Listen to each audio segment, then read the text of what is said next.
کیا مشرکین عرب صرف بتوں کی عبادت کرتے تھے؟ کہ مشرکین عرب جو ہیں وہ صرف بت نہیں بلکہ بزرگوں کی پوجا کرتے تھے. یعنی مشرکین عرب دوسرے الفاظ میں آپ یہ کہیے کہ ان کے بت جو تھے وہ خالی پتھروں کی مورتیاں نہ تھیں، بلکہ وہ کیا تھے؟ ان کے نزدیک اللہ کے نیک بندے تھے، بزرگ ولی تھے، ان کی مورتیاں وہ پوجتے تھے. اس حوالے سے اللہ تعالیٰ کا فرمان قُلِ ادْعُوا الَّذِينَ زَعَمْتُم مِّن دُونِ اللَّهِ لَا يَمْلِكُونَ مِثْقَالَ ذَرَّةٍ فِي السَّمَاوَاتِ وَلَا فِي الْأَرْضِ وَمَا لَهُمْ فِيهِمَا مِنْ شِرْكٍ وَمَا لَهُ مِنْهُم مِّنْ ظَهِيرٍ.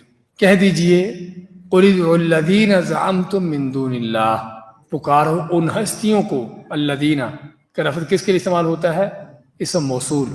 اسم موصول وہ ہوتا ہے کہ جو کسی نام کی جگہ پر استعمال کیا جائے. الذی وہ شخص، اللتی وہ عورت.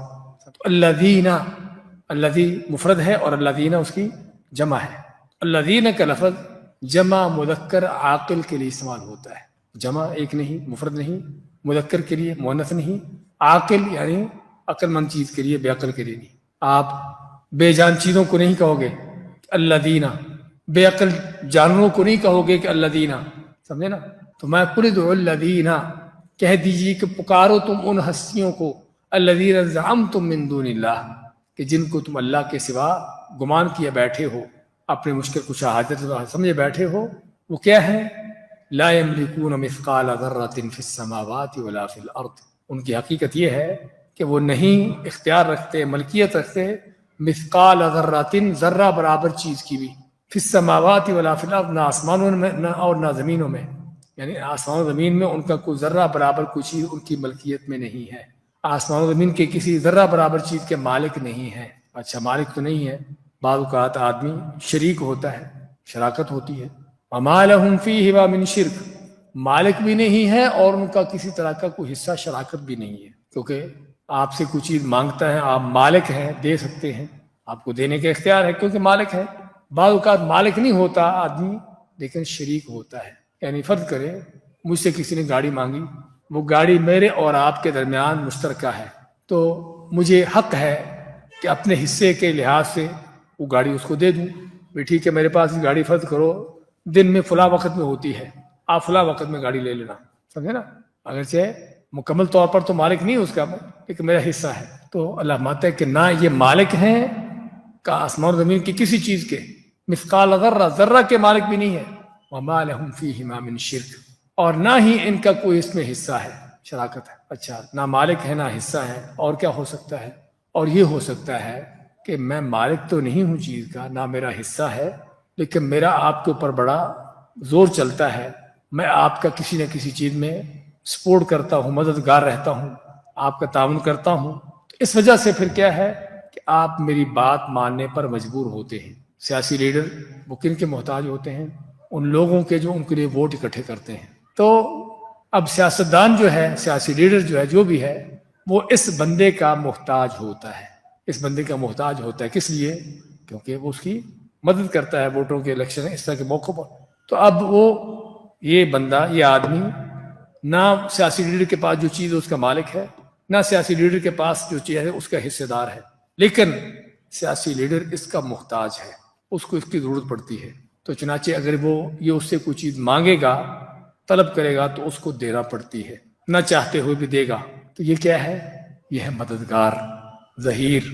اللہ ماتا وما لہ منہم من ظہیر، کہ ان میں سے ان کا کوئی اللہ تعالیٰ کا کوئی مددگار بھی نہیں ہے. نہ مالک ہیں اللہ تعالیٰ کی کس چیز کے کائنات میں، آسمان و زمین میں، نہ اللہ کے ساتھ شریک ہیں، حصے دار ہیں کوئی، اور نہ ہی اللہ تعالیٰ کا ان میں سے کوئی مددگار ہے کہ اللہ تعالیٰ کو اس کی مدد چاہیے ہو تو جس وجہ سے اللہ تعالیٰ مجبور ہو جائے اس کی بات قبول کرنے پر، اس کی ڈیمانڈ پوری کرنے پر.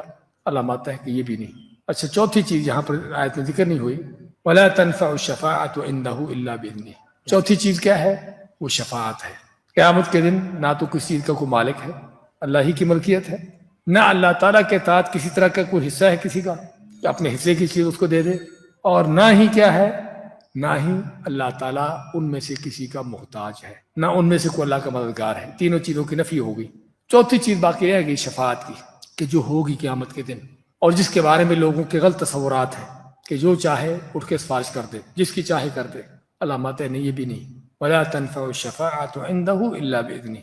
اور اللہ تعالیٰ کے ہاں شفاعت بھی کام نہیں آئے گی سوائے اس کے حکم کے، کہ جس کو اجازت دے گا وہی سفارش کرے گا، ورنہ کوئی شفاعت بھی نہیں کرے گا۔ تو اس کا معنی یہ ہوا، ابن تیمیہ رحمۃ اللہ علیہ فرماتے ہیں کہ یہ آیتیں جو ہیں اس نے شرک کی جڑ کاٹ دی ہے۔ ان آیتوں ہیں سورۃ سبا کی آیتیں شرک کی جڑ کاٹنے والی آیتیں ہیں، کہ جس میں اللہ تعالیٰ نے تمام وہ رستے بند کر دیے ہیں، ختم کر دیے ہیں کہ جہاں سے آدمی کہیں شرک کو کام اس کو کر سکتا ہو، یہ کرنے کا موقع ہو۔ یہ مالک ہے فلاں چیز کے، اللہ فرماتا ہے مالک نہیں ہے، ذرے بھر کے مالک نہیں، جس کو تم غوث داتا قطب ابدال بیٹھے ہو، وہ ذرہ بھر کسی چیز کے مالک نہیں ہے، نہ مالک ہیں، اور نہ اللہ تعالیٰ کے ساتھ کسی چیز میں ان کی کوئی شراکت حصہ داری ہے، اور نہ ہی اللہ تعالیٰ ان میں سے کسی کا محتاج ہے، نہ یہ اللہ کی کو مدد کرتے ہیں۔ اور چوتھی چیز شفاعت رہے گی، کہ اللہ تعالیٰ شفاعت کو قبول کرے گا، ہاں کرے گا، لیکن جس کو اجازت دے گا، وہ بھی اللہ کی اجازت کے ساتھ جو شفاعت کرے گا، ورنہ شفاعت بھی کرنے کا کسی کو اختیار نہ ہوگا۔ اور جس کو شفاعت کرنے کی اجازت ملے گی وہ بھی کس کی سفارش کرے گا؟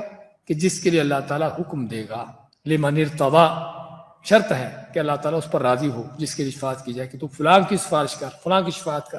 تو اس کا مطلب کیا ہوا کہ شفاعت کا معاملہ بھی سارا شروع سے آخر تک اللہ ہی کے ہاتھ میں، اسی کے اختیار میں، حتیٰ کہ شفاعت کرنے والوں کو بھی کسی طرح کا کوئی اختیار حق نہیں ہے، صرف اللہ تعالیٰ کی طرف سے اجازت ہوگی، شفاعت کریں گے اور اسی کی کریں گے جس کی اللہ اجازت دے گا، تو پھر باقی کیا رہا۔ تو یہ آیتیں، دونوں آیتیں سورۃ سبا کی دونوں آیتیں شرک کی بنیاد، شرک کی جڑ سے اس کو اکھاڑتی ہیں۔